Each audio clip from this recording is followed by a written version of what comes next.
올해로 31하고 동갑내기 남자친구와 올 연말에 결혼 앞두고 있던 예비 신부였습니다. 연애 3년 하면서 성품 좋고 생활 방식도 반듯한 사람이라 연애 시간이 길어져가면서 결혼을 하면 이 사람이랑 하지 않을까 하는 생각을 갖게 되었습니다. 자연스럽게 남자친구 입에서 결혼 이야기가 먼저 나왔고요. 2달 전에 양가 상견례까지 끝냈습니다. 생각해보면 상견례 자리에서부터 조금씩 삐걱이기 시작했던 것 같습니다. 저희 부모님과 제 여동생이 같이 참석을 했고 남자친구 쪽에서는 남자친구의 누나와 남자친구의 부모님이 나오셨어요. 제가 다른 상견례 자리를 참석해본 적은 없었기 때문에 뭐라 말씀은 드리지 못하겠지만 그냥 서로 덕담 오가고 옛날 이야기 하시고 별반 다를 것 없는 상견례 자리였었던 것 같네요.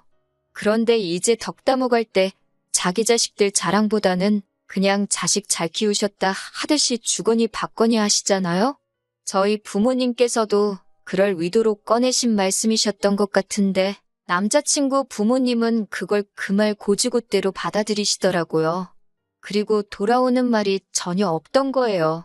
보통은 자식 잘 키우셨다, 뭐 그런 이야기하면 겸손하게 그쪽이야말로 자식 잘 키워냈다 하는 게 보통 아니겠어요?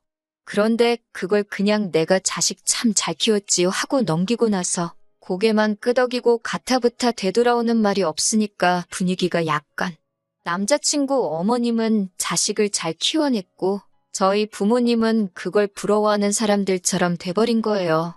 순간 저희 엄마도 남자친구 어머니 쪽에서 아무 말이 없으니 살짝 당황을 하셨고 그래도 이대로 넘기면 제 꼴만 이상해진다고 생각하신 건지 우리 딸도 어려서 속 한 번 안 썩이고 자기 앞가림 잘하더니 이렇게 훌륭하게 자랐다. 셀프로 자화자찬을 하시면서 대화의 마무리를 지으셔야 했습니다.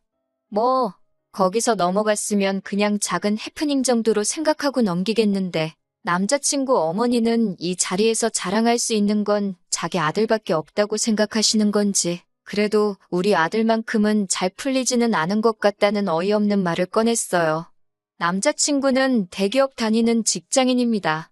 대학교인 서울로 나오고 취직 준비 1년 조금 넘게 해서 대기업에 들어갔어요. 남들 부러워하는 대기업 다니고 소위 교과서적이라고 불릴 만한 태클을 타서 직장을 갖게 되었으니 잘 풀린 부분에 대해서는 저도 그 말이 틀렸다고 생각하지는 않습니다.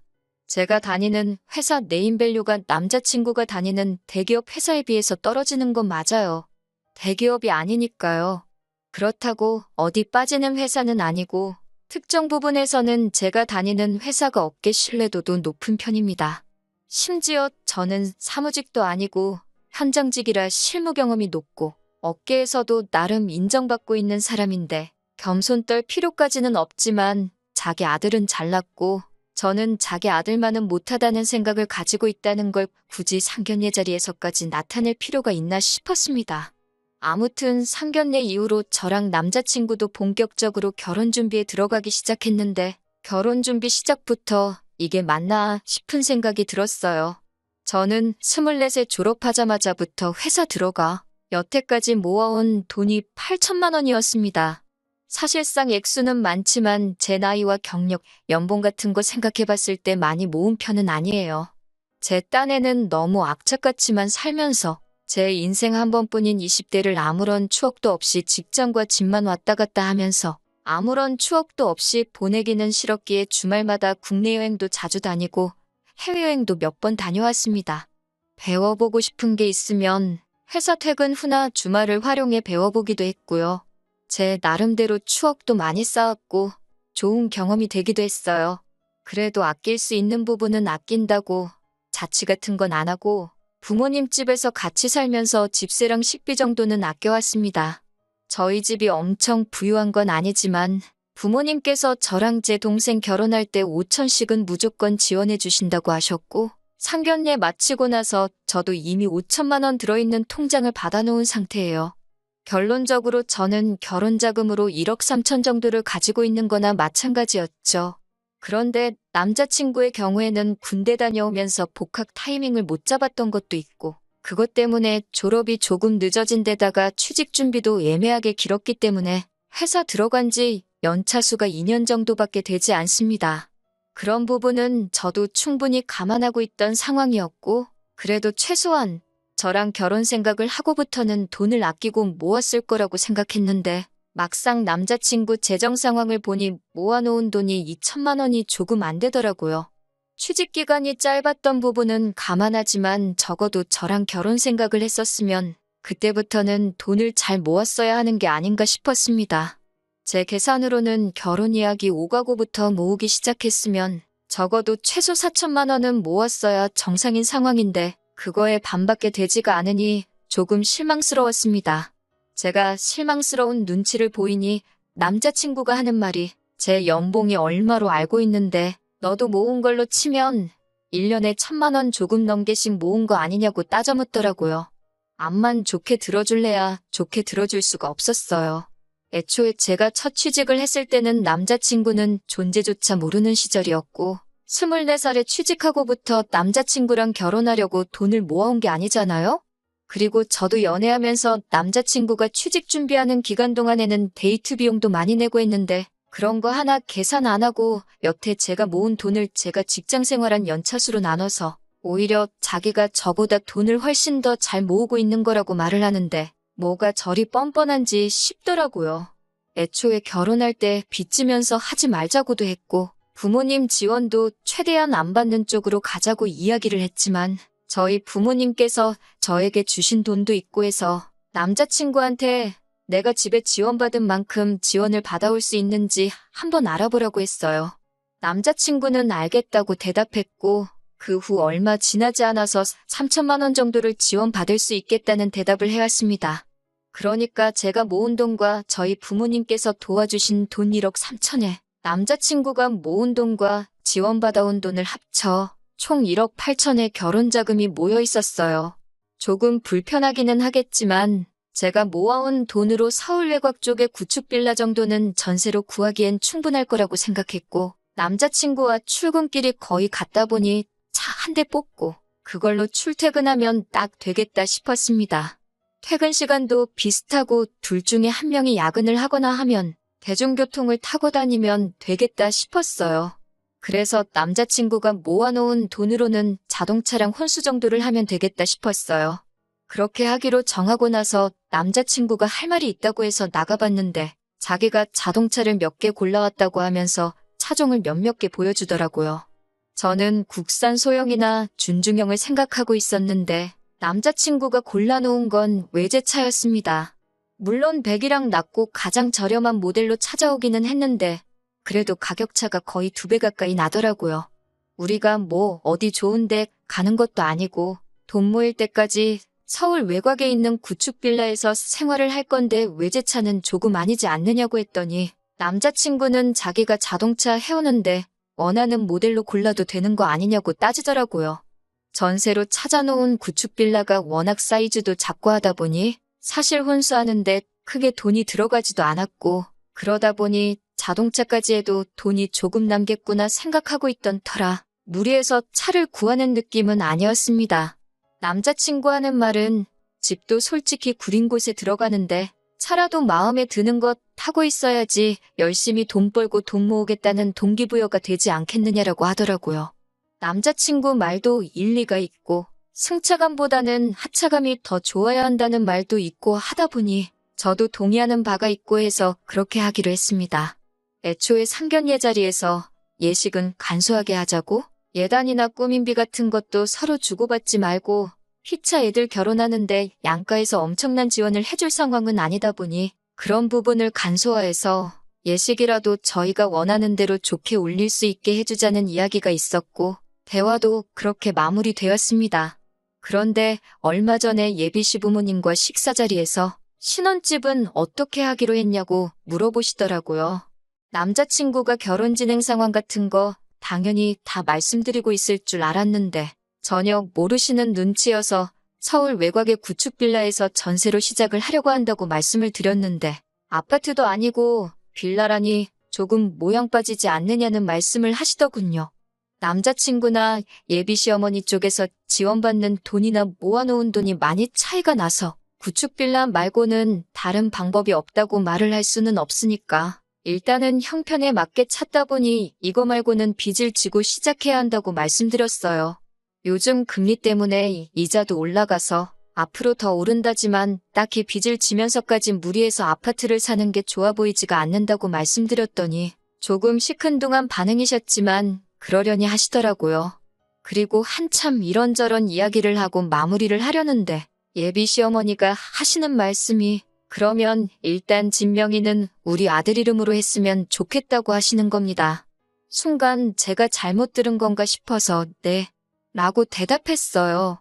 공동명의 물어보시는 것도 아니고 대뜸 남자친구 이름으로 명의를 해야 한다니까요. 그러니 어머님 말씀은 요즘 세상에 여자가 집하고 남자가 혼수했다 그러면 남들이 그걸 가지고 뭐라고 한다는 겁니다.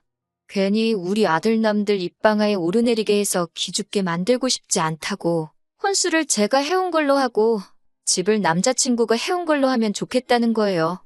대기업 다니고 있는데 남들 눈도 신경 써야 하지 않냐는 겁니다.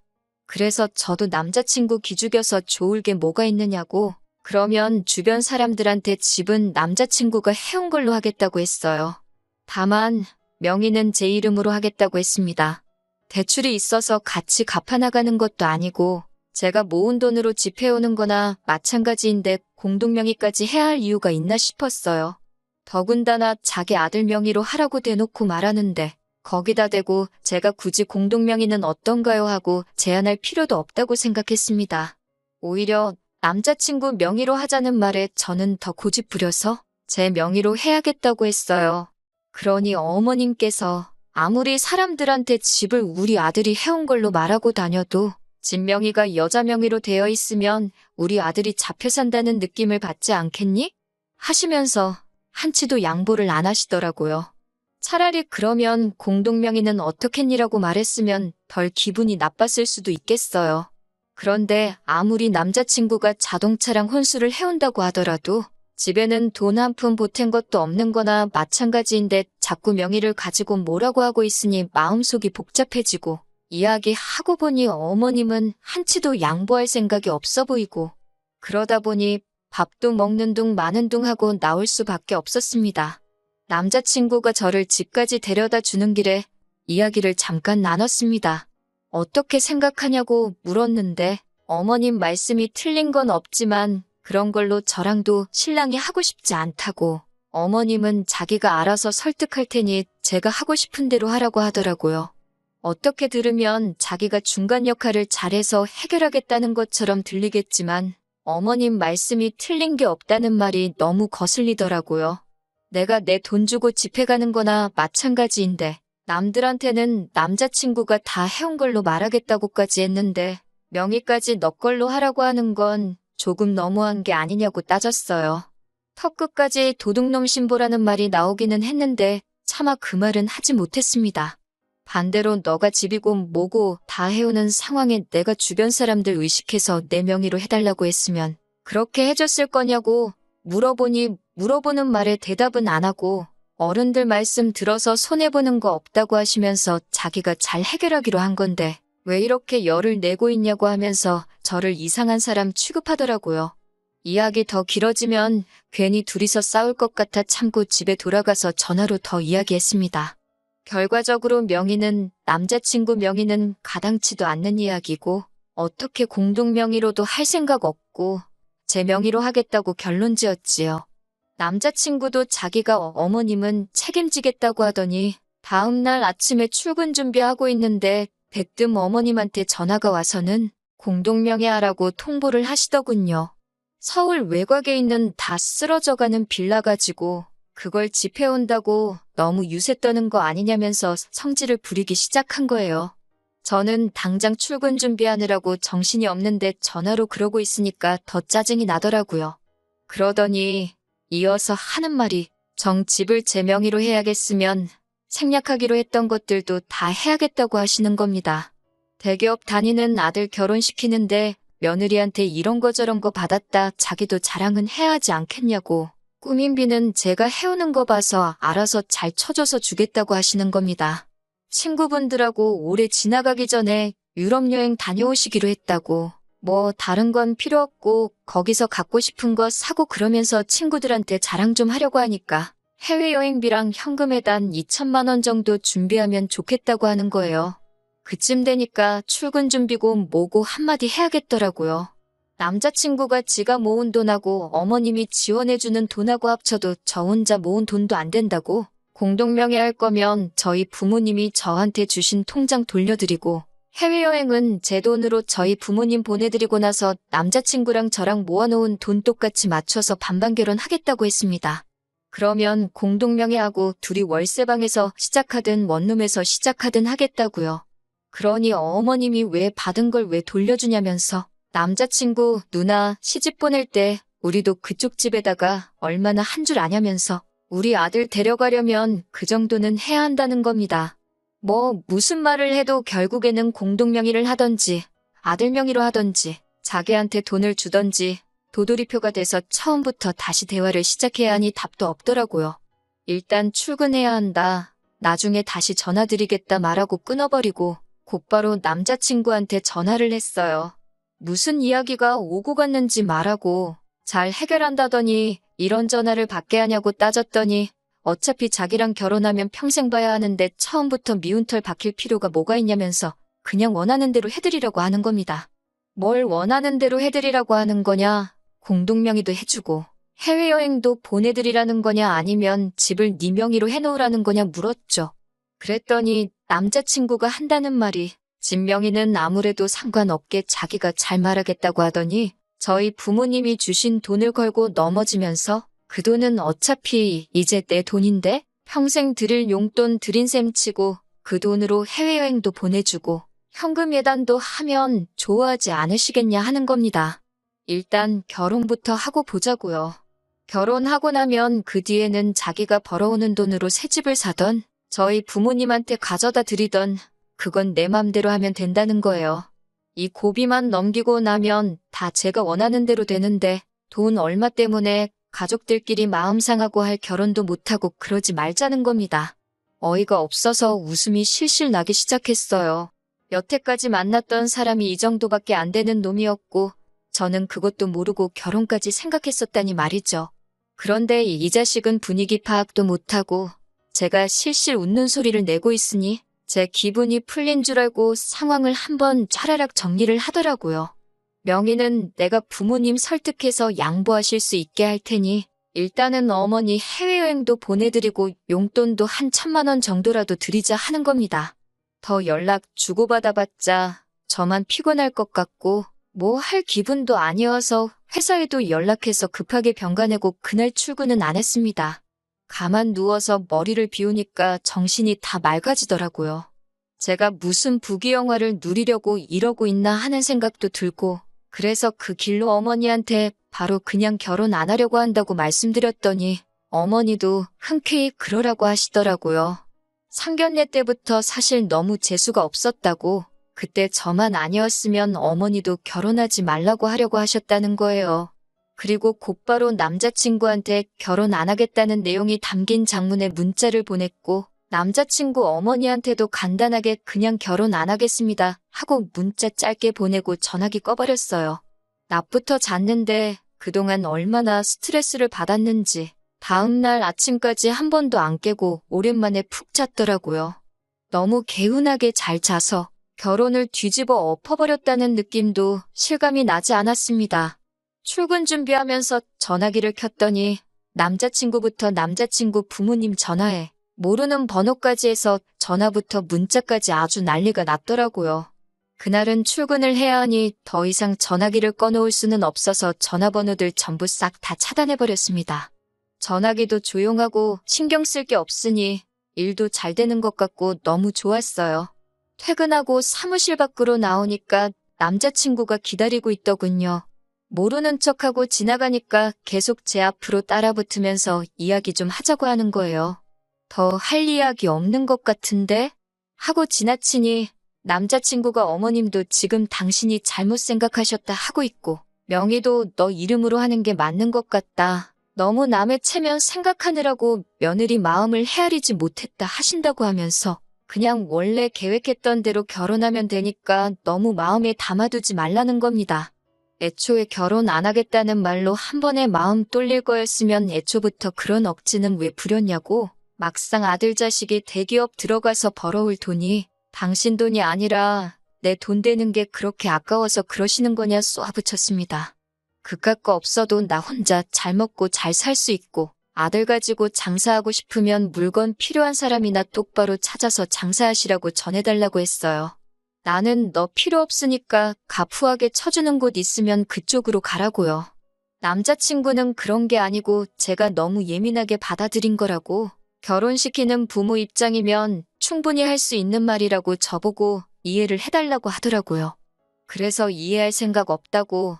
너가 그러지 않았냐. 어른 말씀 들어서 나쁠 거 없지 않느냐고. 우리 엄마가 너랑 결혼하는 거 별로인 것 같다고 하신다. 그러니 나도 어른 말씀 들어야겠다 하고 일 없으니까 두 번 다시 나타나지 말라고 했습니다. 그날 저녁에 자꾸 모르는 번호로 연락이 오길래 받았더니 남자친구 어머니였습니다. 남자친구가 했던 말을 똑같이 읊으면서 저한테 사과를 해오더라고요. 어련히 냅뒀으면 얼마나 잘했을 텐데 요즘 솔직히 다 쓰러져가는 빌라에서 시작해도 괜찮다는 사람이 몇이나 되겠어요? 알아서 절약하고 시작해서 자리 잡으면 해외여행이고 몇 천만 원치 명품도 다 해드릴 수 있을 능력이 되는 커플이었는데 황금알을 낳을 때까지 못 기다려서 배를 갈라버려 놓고 이제 와서 후회한들 소용이 있느냐고 했어요.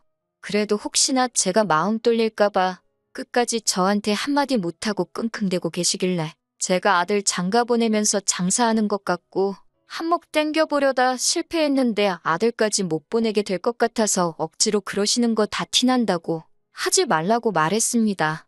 그제서야 제 말버릇이 어떻고 저떻고 어른한테 싸가지가 어쩌고 저쩌고 하면서 전화기가 떠나가라 소리를 지르는데 역시나 두 얼굴에 가면을 쓰고 숨겨둔 본 모습을 드러내더라고요.